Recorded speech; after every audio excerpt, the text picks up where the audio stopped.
بسم اللہ الرحمن الرحیم الحمد للہ رب العالمین صلی اللہ وسلم علی نبینا محمد وعلی آلہ وصحبہ اجمعین اما بعد۔ السلام علیکم ورحمۃ اللہ وبرکاتہ۔ ساتھیو اور دوستو، دینی ملی بھائیو، زکوٰۃ کے مسائل پر یہ 9ویں ویڈیو کلپ ہے۔ آج کی اس ویڈیو کلپ میں آپ کے سامنے زکوٰۃ کے کچھ متفرق مسائل بیان کریں گے۔ ساتھیو، ویڈیو نمبر 5 میں آپ کے سامنے یہ بات بتائی گئی تھی کہ جو سامان آپ نے بیچنے کے لیے رکھا ہوا ہے، اس پر زکوٰۃ کے وجوب کے تعلق سے آپ کے سامنے کچھ باتیں بیان کی گئی تھی۔ آج کی اس ویڈیو کلپ میں آپ کے سامنے اس مسئلے پر گفتگو ہوگی یا اس سامان پر زکوٰۃ کیسے نکالیں گے جو سامان آپ نے نہ استعمال کے لیے رکھا ہے اور نہ بیچنے کے لیے رکھا ہے۔ مثال کے طور پر آپ کے پاس کچھ فلیٹس ہیں، کچھ گاڑیاں ہیں یا کوئی اور بھی چیز ہیں، بہت سارے کچھ اور سامان ہیں جو آپ نے نہ استعمال کے لیے رکھا ہے اور نہ بیچنے کے لیے رکھا ہے، بلکہ بھاڑا پر دینے کے لیے رکھا ہے، اپنے کرایہ پر دینے کے لیے رکھا ہے، مکان کو یا گاڑی کو یا کوئی اور سامان کو۔ اب اس کی زکوٰۃ کیسے نکالیں گے ساتھیوں؟ تجارت کے تعلق سے یہ بات تو بالکل واضح ہو چکی ہے کہ تجارت میں جو اصل پونجی ہے، اس کا اعتبار کرتے ہوئے سال گزرنے کے بعد نصاب کو پہنچ جائے، اس میں زکوٰۃ نکالیں گے اور اس سے جو فائدہ مل رہا ہے وہ اس کے تابع ہوگا۔ یہاں پر ساتھیوں اس کی کوئی اصل نہیں ہے، یہ مستقل ایک پونجی ہے، یہ جو بھاڑے کے ذریعے آ رہی ہے۔ اس کی زکوٰۃ کیسے نکالیں گے آپ؟ تو ساتھیوں اس کی زکوٰۃ نکالنے کا جو طریقہ ہے، 2 طریقہ ہے، یہاں پہ بھی 2 طریقہ ہے۔ ایک تو یہ ہے کہ ہر مہینے میں آپ کے پاس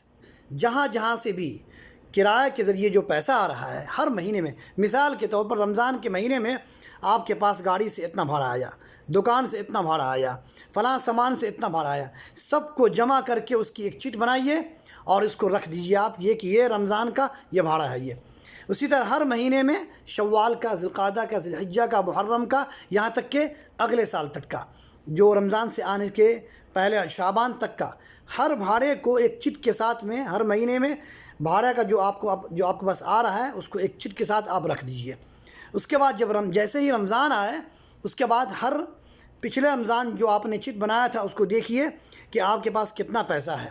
رمضان میں آپ کے پاس جو بھاڑا آیا تھا کتنا پیسہ ہے۔ اگر وہ پیسہ نصاب کو پہنچ رہا ہے، یعنی اس مقدار کو پہنچ رہا ہے جس میں زکوٰۃ واجب ہے، اور سال چونکہ گزر چکا ہے، تو اس میں آپ زکوٰۃ نکالیے 2.5%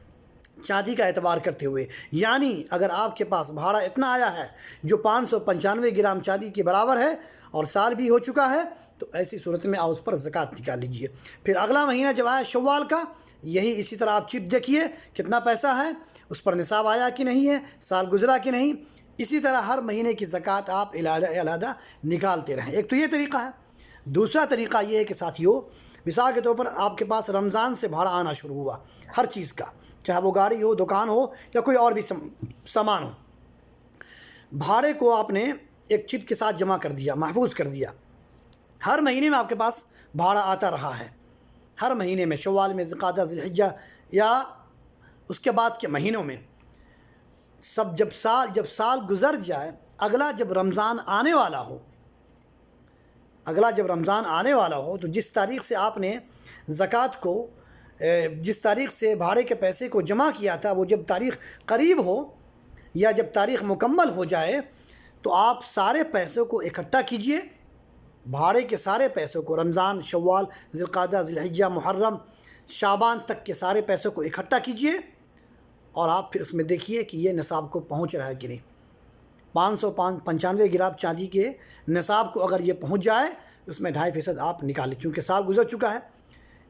گرچہ ایک ہی مہینے پر سال گزرا ہے، لیکن اس طریقے میں زیادہ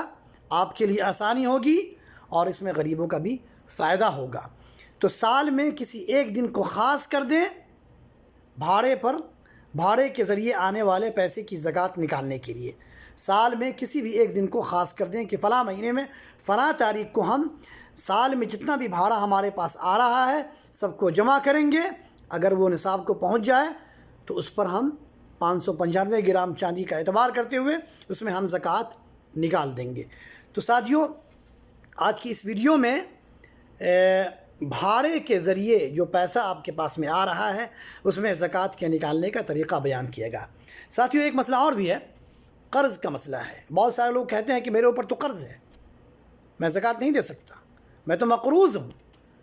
حالانکہ مقروض ہونے کے باوجود بھی ان کے پاس اتنا پیسہ ہوتا ہے جو نصاب کو پہنچ چکا ہوتا ہے۔ اب اس میں کیا مسئلہ ہے؟ کیا ایسا شخص جو مقروض ہو اور اس کے پاس اتنا مال بھی ہو جو نصاب کو پہنچ رہا ہے، سال بھی گزر گیا، کیا ایسا شخص قرض کے سہارے یا قرض کی آڑ لے کر یا قرض کا بہانہ کر کے کیا زکوٰۃ سے بچ جائے گا؟ علماء کے صحیح قول کے مطابق قرض زکوٰۃ کے دینے میں رکاوٹ نہیں ہے۔ قرض کسی بھی حدیث میں اس کا ذکر نہیں ہے کہ قرض جو ہے زکوٰۃ کے دینے میں رکاوٹ ہے۔ اس لیے علماء کے صحیح قول کے مطابق اگر آپ مقروض بھی ہیں اور آپ کے پاس اتنا پیسہ بھی ہے جس پر سال گزر چکا اور نصاب کو بھی پہنچ گیا اس مقدار کو جس میں زکوٰۃ واجب ہے،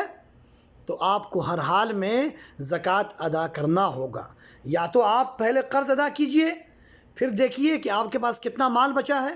سال گزرنے کے بعد اگر وہ نصاب کو پہنچ گیا تو اس میں زکوٰۃ نکالیے، یا اگر قرض دینے کے بعد آپ کے پاس اتنا مال نہیں ہے تو پھر آپ کے اوپر زکوٰۃ نہیں ہے۔ ایسا نہیں ہو سکتا کہ آپ قرض کا بہانہ بنا کر قرض بھی نہ دیں اور زکوٰۃ اگر نصاب کو پہنچ جائے تو زکوٰۃ بھی نہ دیں۔ تو آپ اگر مقروض ہیں، قرض دار ہیں، قرض آپ نے کسی کا لیا ہوا ہے، پھر بھی آپ کے پاس اتنا مال ہے جو نصاب کو پہنچ رہا ہے، تو ایسی صورت میں آپ کو سال گزرنے کے بعد اس مال کی زکوٰۃ آپ پر نکالنی واجب ہوگی۔ اللہ سے دعا کرتے ہیں کہ اللہ ہمیں دین کی سمجھ بوجھ عطا فرمائے، اسلام کے زکوٰۃ کے جو مسائل ہیں اسے اچھی طرح سمجھنے کی، علماء کرام سے پوچھ کر اچھی طرح اسے سمجھنے کی، معتبر علماء کرام سے پوچھ کر اچھی طرح سمجھنے کی ہم سب کو اللہ توفیق عطا فرمائے۔ السلام علیکم ورحمۃ اللہ وبرکاتہ۔